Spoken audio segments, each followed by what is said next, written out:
Hello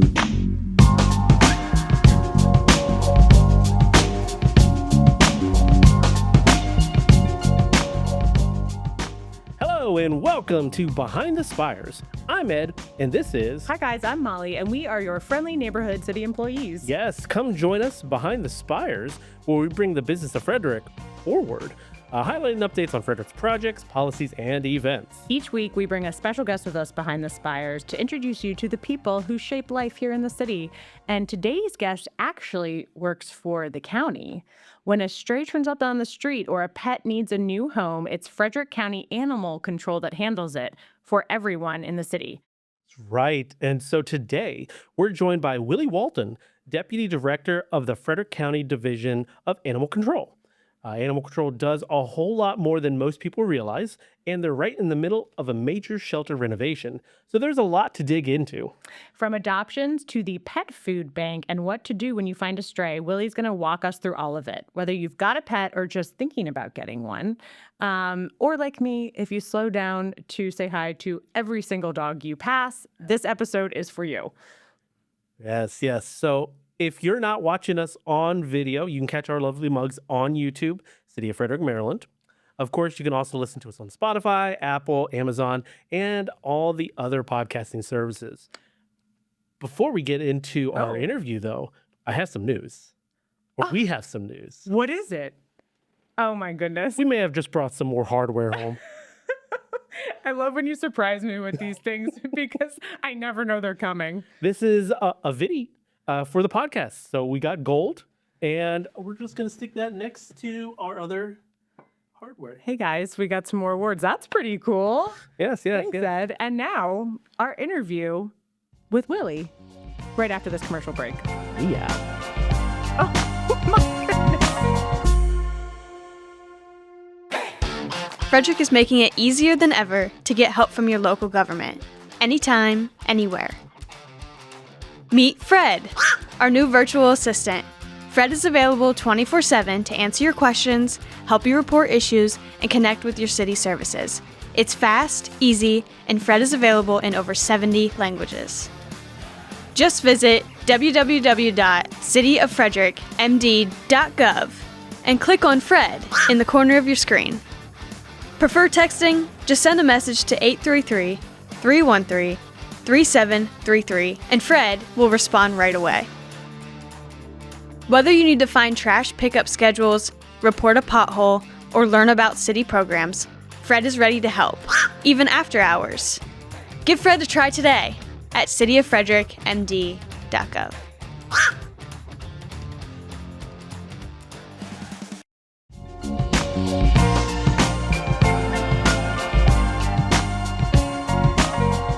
Hey guys, welcome back. Welcome back, you guys. And we are here with Willie Walton. Willie, welcome. And thank you for joining us on Behind the Spires. Thank you for having me. So let's start with a little bit about you. Tell us who you are and what your day-to-day looks like as the Deputy Division Director at Frederick County Animal Control and how you found your way into this line of work. Yeah, so as you said, I'm the Deputy Director of the Frederick County Animal Control.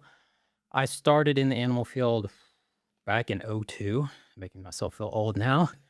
I started working at Old Farm Veterinary Hospital as a kennel technician. My aspirations was to be a veterinarian, but I realized how much schooling that was and decided that was not for me. And then later found out I did not want an extra mortgage. So I decided not to go to vet school. Ended up getting my bachelor's degree in animal science. From there, I went to lab animal research, started working there, started working with a bunch of different animals, became a vet tech through them.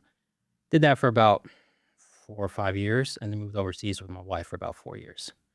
Came back, went into emergency practice, and then from there transitioned into shelter medicine at the Loudoun County Animal Services in Northern Virginia. I was their first medical personnel there, so I helped them basically get their vet program up and running to where at the point now they're a full functioning clinic inside their shelter. And then about 3.5 years ago, there was an opening here in Frederick County, so I came back home to Frederick County. Nice. 2002 was a long, you are correct, that was a long time ago. Yes. So you've been like working in this field for a long time. Yeah, 24 years, yeah. And let's get the elephant in the room out of the way first. we could have suggested that Willie bring one of the adoptable dogs with him, and I dropped the ball. So I apologize to you. I'm out of here. That's okay. Next time. Okay, next time.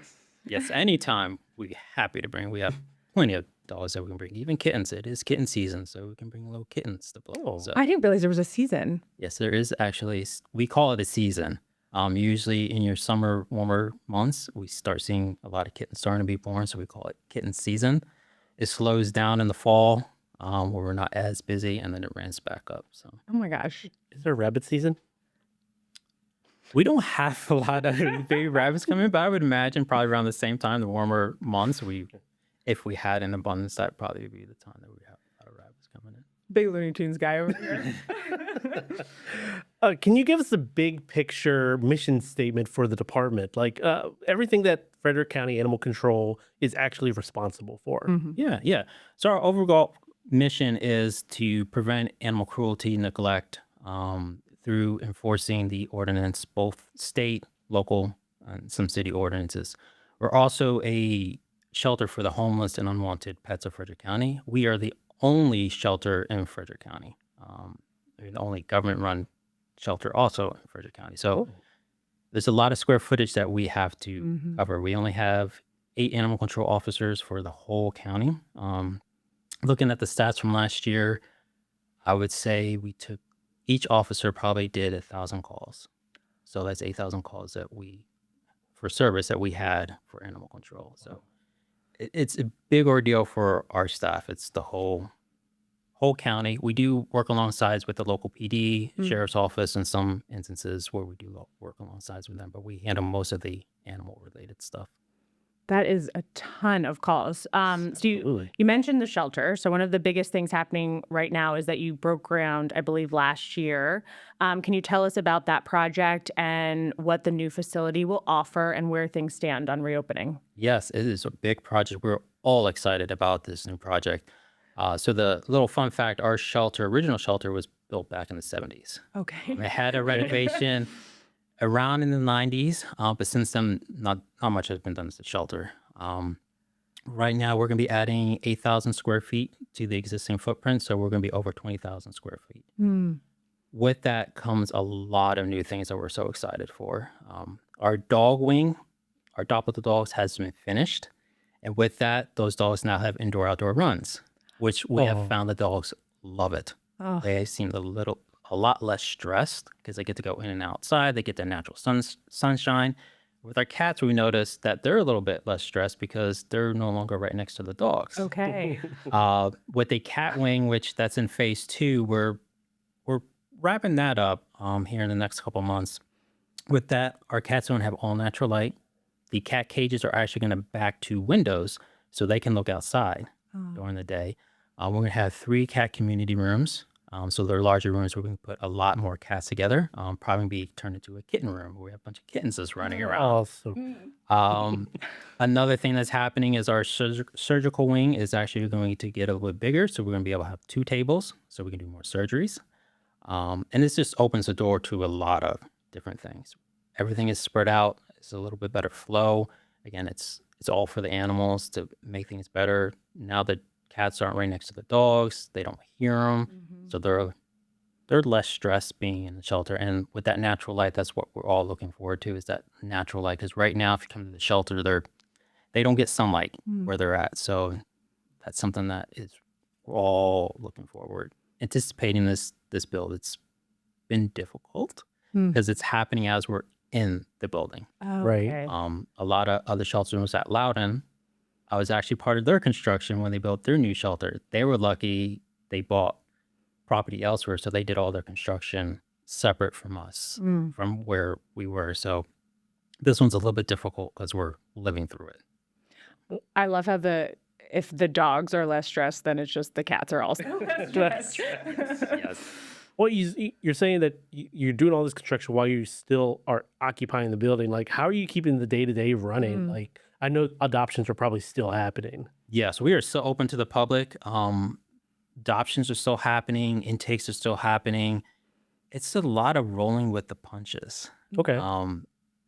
when we first started out the construction, I remember they were like, "Oh, we're going to be tearing down this room," and we're like, "Whoa, hold up! We got cats in this room. We got to move them first." Right. So it's at the beginning there was a lot of that because construction workers are not used to having animals there, so we had to be like, "Well, we got to make sure you let us know so we can position."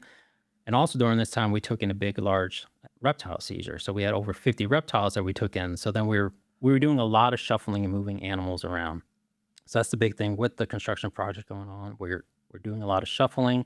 Our dog wing has actually been reduced because they're building the new intake kennels. So we lost those. So we have a less number of cages for the dogs. So when we get the new intake, we'll go back to our normal numbers. So that's something they have to work with is our dog intakes. We have to slow those down because we don't have enough space to house them. So it's a lot of rolling with the punches, a lot of loud noises. And again, it's just we know what's coming in the end. So we're all looking towards the light at the end of the tunnel. We know this is going to be great. We just have to live through this, Yeah. get through it. At the end, we'll all be happy. Oh my gosh. I can't believe construction workers are probably not used to you being like, okay, wait, that's the kitten area. It's like we can't just like pick them up and move them right away. Okay, let's talk adoptions. The happy part. Walk us through what it's actually like to adopt a pet from the adoption center and what does the process look like? What should people know before they come in? Yeah. So the first thing I just want to point out is we're not a first come, first serve. A lot of shelters, rescues, you're the first one to put an application, you're going to get that animal. We try to find the middle ground, checks and balances. We want to make sure that we're sending the right animal home with the right person. So it's not always first come, first serve. Where it comes down to that is if we get applications in and they're all exactly the same, they're all equal, we'll go with the first person who put in an application in regards. But the way the process starts is actually making appointments. I get a lot of questions of why we still do appointments. That actually started back in COVID. Weird time for everybody. It's a weird time for us. Yeah. It's like, we're an animal shelter. We need people to come in, but they're like, you need to reduce your numbers. So we start doing stuff by appointments only. What we found out from that is the animals were less stressed because not a lot of people were coming in. Some days we could have over 300 people come through our shelter. Oh my goodness. And that's stressful. If you imagine that in your own home, that is very stressful. Oh, yeah. So we found out that dogs in particular, they were less stressed because they had that downtime where it's not so much barking. Because as soon as you walk in a dog kennel, everybody knows you're there. They're barking. They're like, hey, take me out, take me out. Yeah. But we found out with the appointments, they were less stressed. So we kept it after COVID. We still have it now because of the construction. As we're rolling with the punches, they're shutting down certain areas. And we're like, well, we can't just have the public just willy-nilly walking Right. through. We're going to find them in the middle of the construction one day. So we kept those. So the first step is you make an appointment. The next step we ask is you fill out a questionnaire. It is online now, so you can actually do it online. And what that questionnaire is for is it lets us know what you're looking for, so we can point you in the right direction.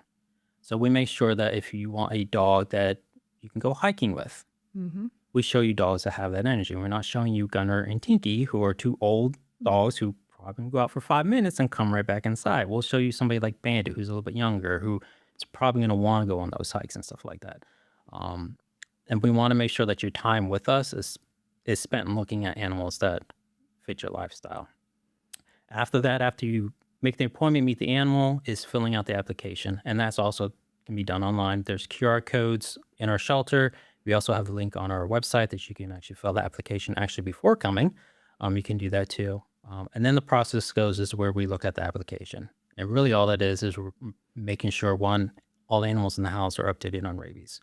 All of them are licensed, which that's one of the things a lot of people say, I don't know my animal's supposed to be licensed. All cats and dogs in Frederick County need to be licensed, so we verify that.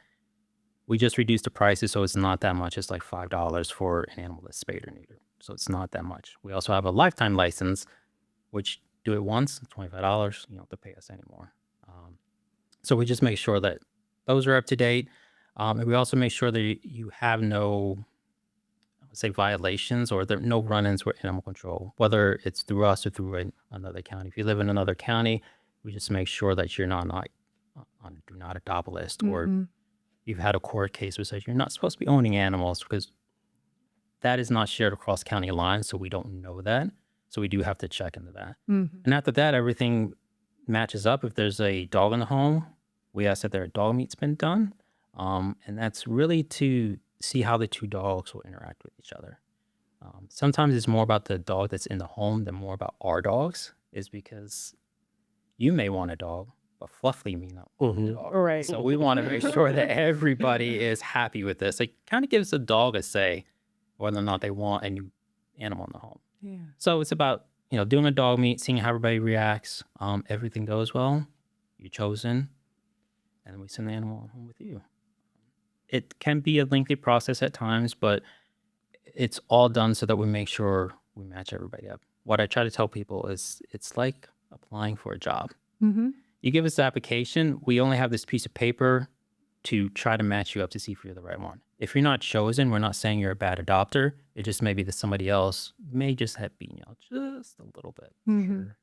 So do you encourage people, if say they weren't picked for the dog that they really wanted, they had their heart set on, do you encourage them to like apply again to? So the great thing, what we do now with the online applications, is we can see somebody who has been approved but not chosen. Okay.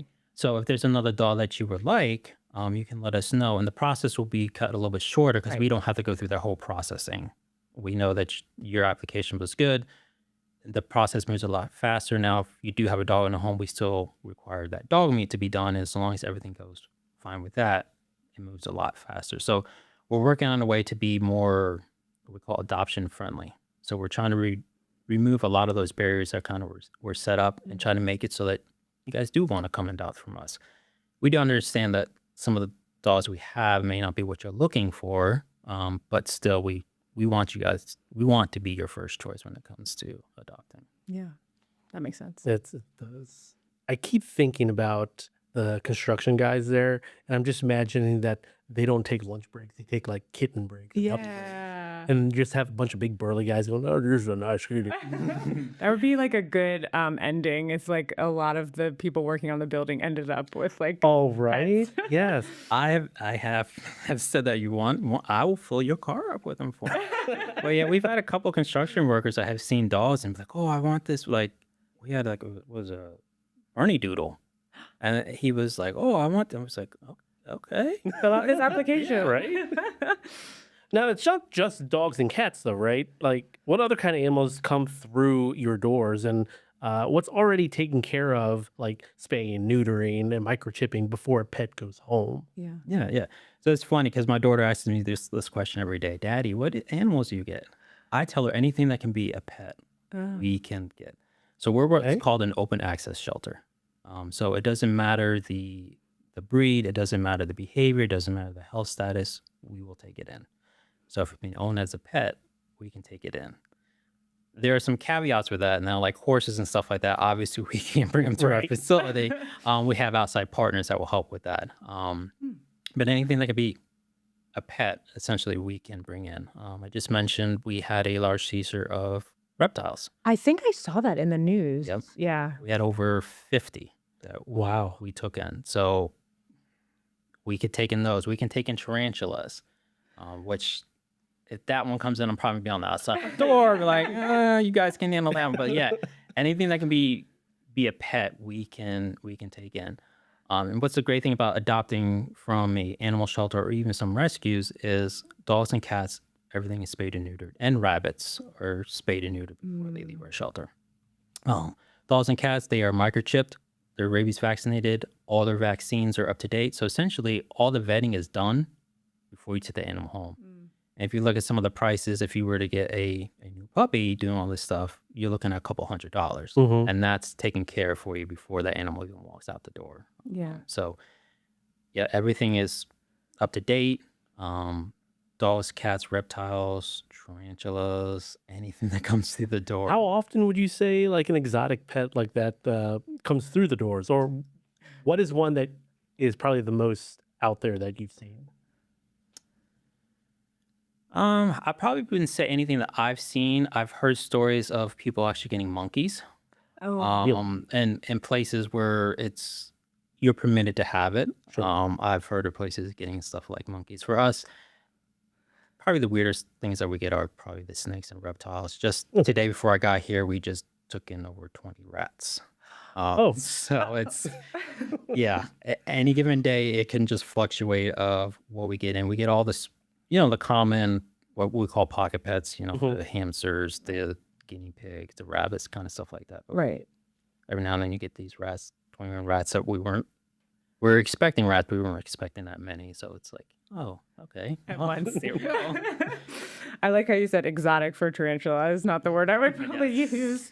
Okay, so on the flip side, so many animals come in each year and they need only a little bit get reunited with their owners. What can people do, like licensing, you mentioned, microchipping tags to make sure that if their pet does go missing, they can get them back? Yeah. So just a few stats. Every year we take in over 2,000 animals. I think last year we took in 2,100 animals, and about 1,250 of those were strays.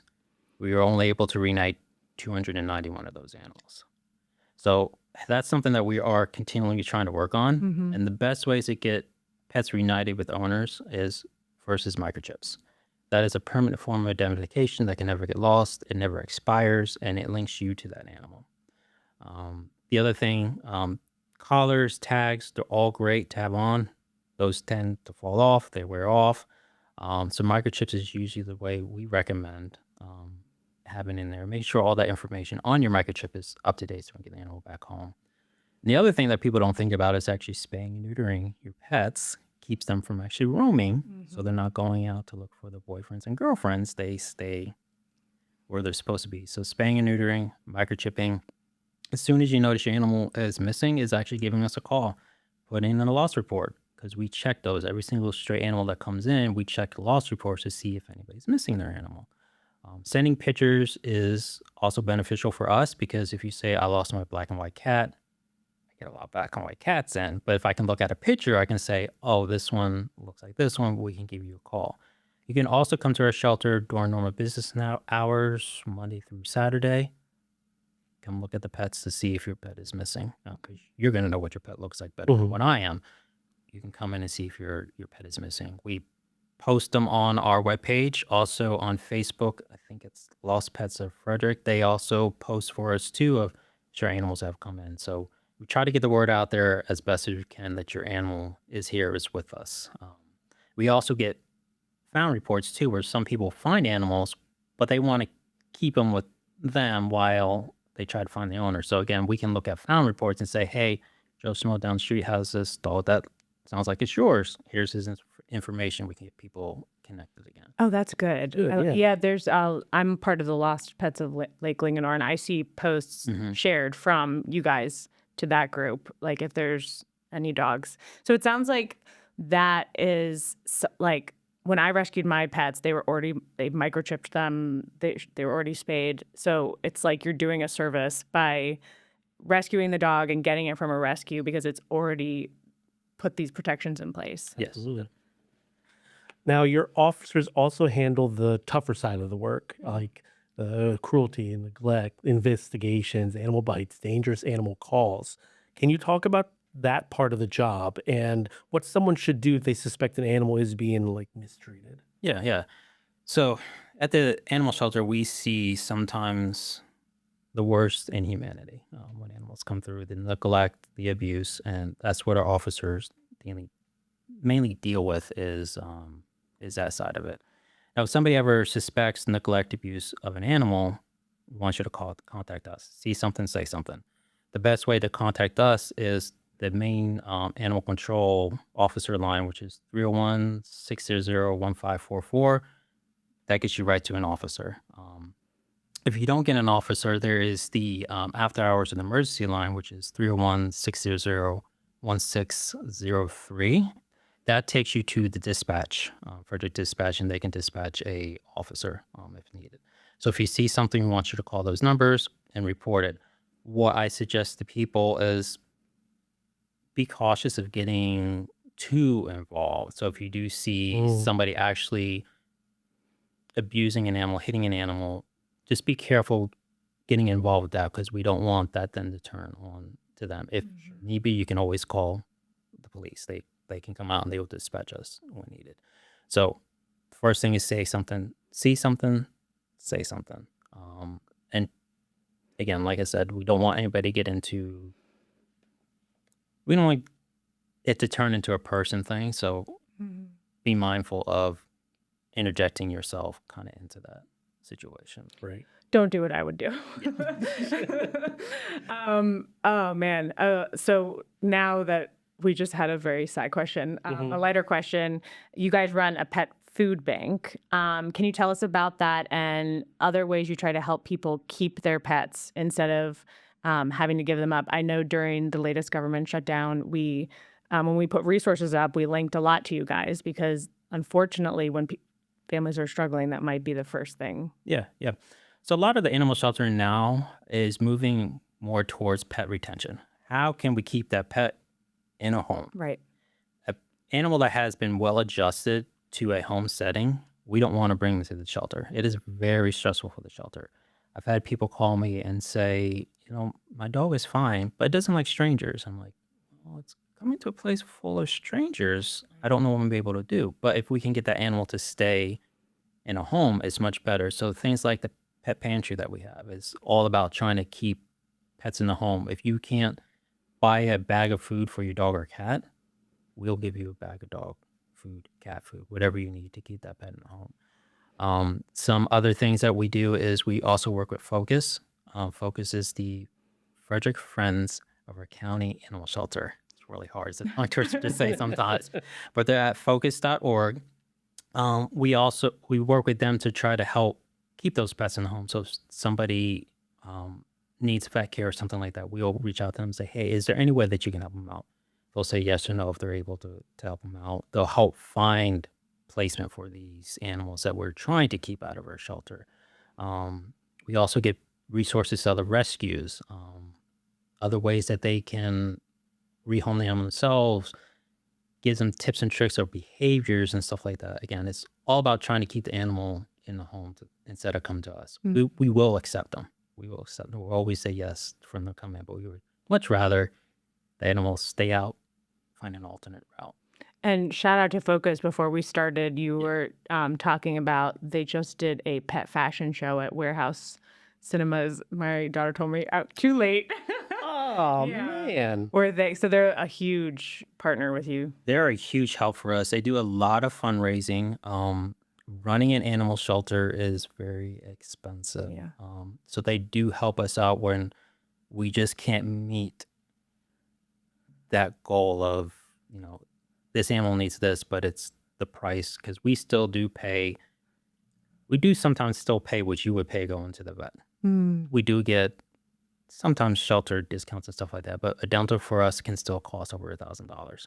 So they help us with that because that helps the animal get adopted. Yeah. They help us get, spray cheese. They help us get toys. They help us get some of the stuffs that, we just need a little more extra help. And it's all from the community. They get all their money from donations from the community. So shout out to them for always helping us whenever, I need something, I give them a call. They're like, yep, let's do this.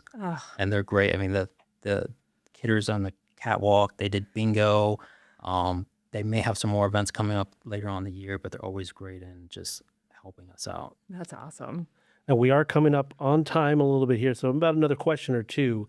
But what's a good way for people who want to help but maybe can't adopt right now to get involved?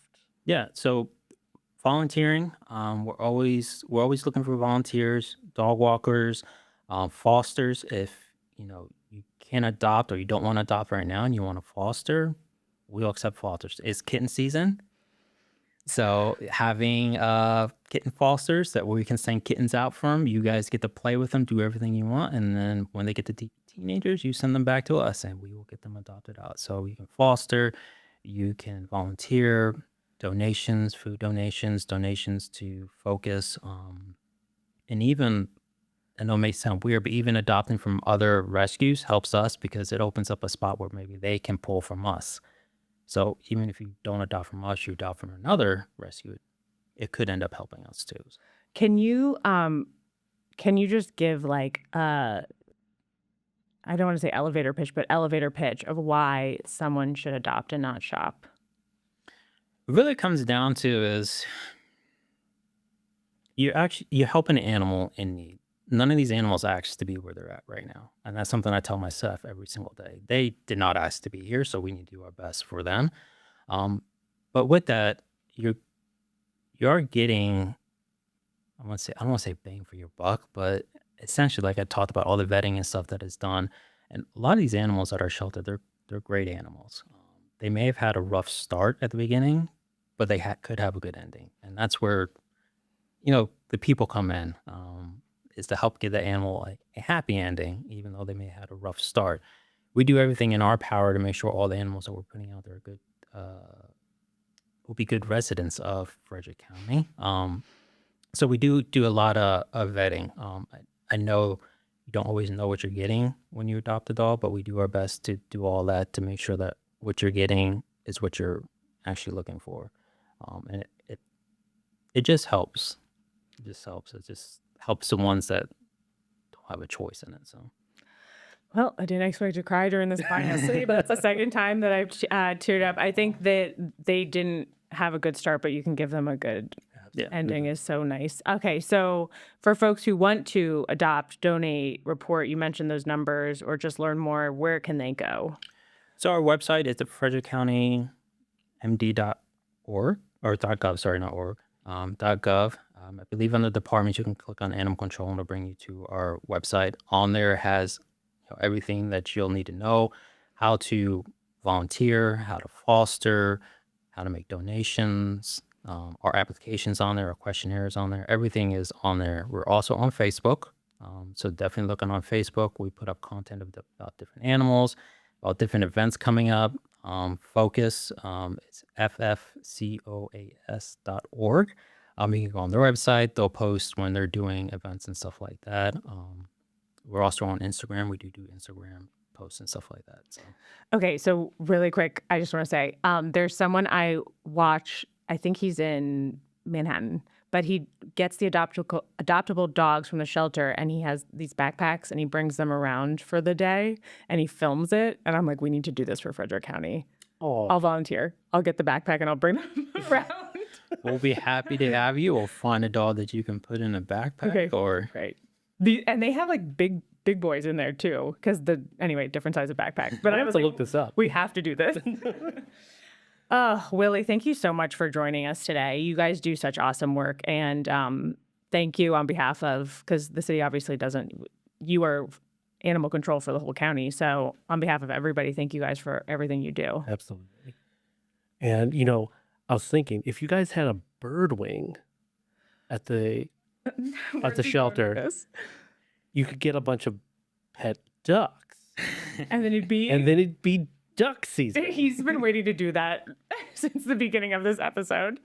Okay, Willie, before you go, we do have a little something called Quick Round Trivia.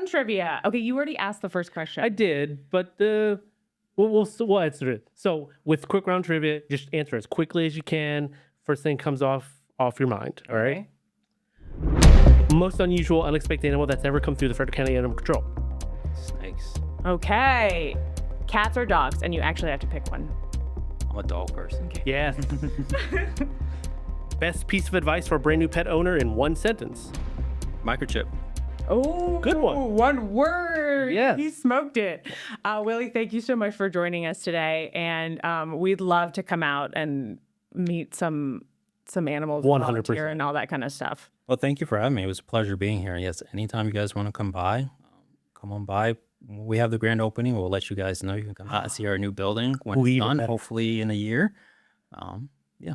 That'd be awesome. We'd love that. And we will be right back.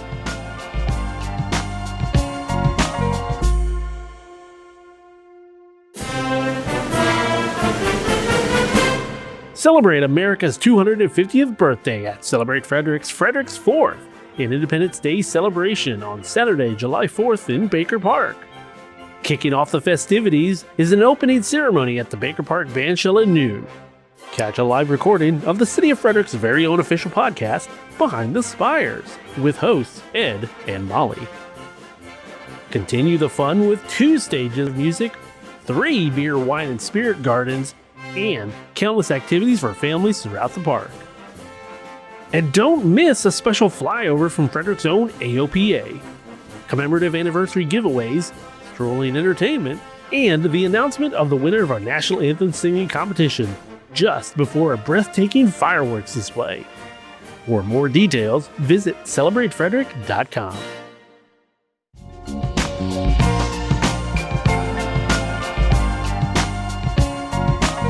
Well, Ed, that was Ooh. Willie Walton Yes. from the Frederick County Division of Animal Control. It was so nice to see someone like him who has such a heart for this. He's looking out for the animals in our community, and he's been doing it since 2000. And he's been working with animals. 2002. There's a special date in my life that is 2002. High school graduation. Yes, absolutely. I knew you were going to say that. Yeah, that's awesome. I mean, I wasn't expecting him to have had so many years in this field, and it was so nice to hear his passion for the work. It really is more than just most people picture at the Right, shelter. You right. know, adoptions, the pet food bank, cruelty investigations, lost and found pets, and the big new shelter that's going up on Rosemont Avenue. Yeah. And a timely reminder, though, with the 4th of July here that's coming up, it is the busiest time of year for lost pets. So make sure your animals are tagged, microchipped, and all the info is up to date. And keep them somewhere safe and quiet when the fireworks start. I had a dog who was very, very afraid of fireworks. Good advice. We have to keep our moose a little sedated with some help from the vet, from medication from the vet, because he gets so nervous. I actually think it would be a misstep if we didn't mention our lovely pets.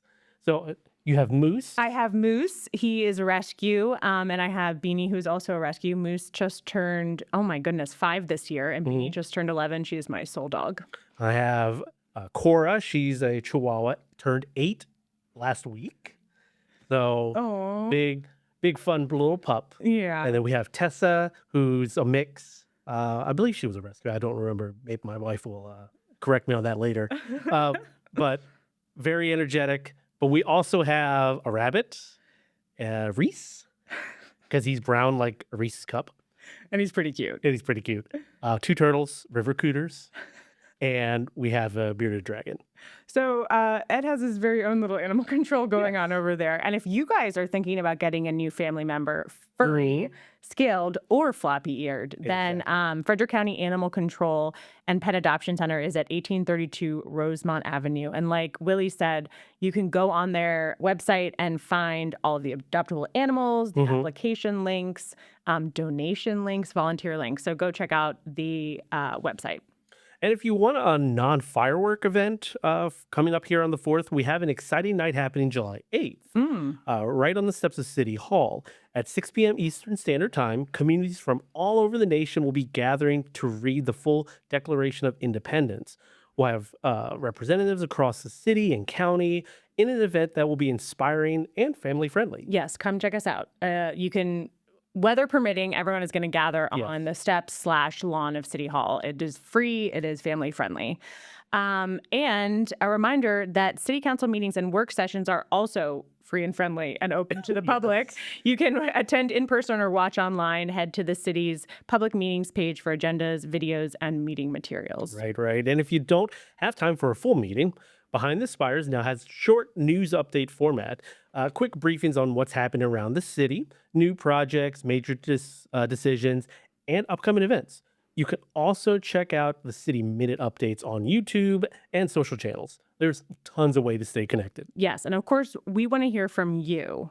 If you have any questions, topic ideas, or someone you'd like us to interview, send us an email at behindthespires@cityoffrederickmd.gov.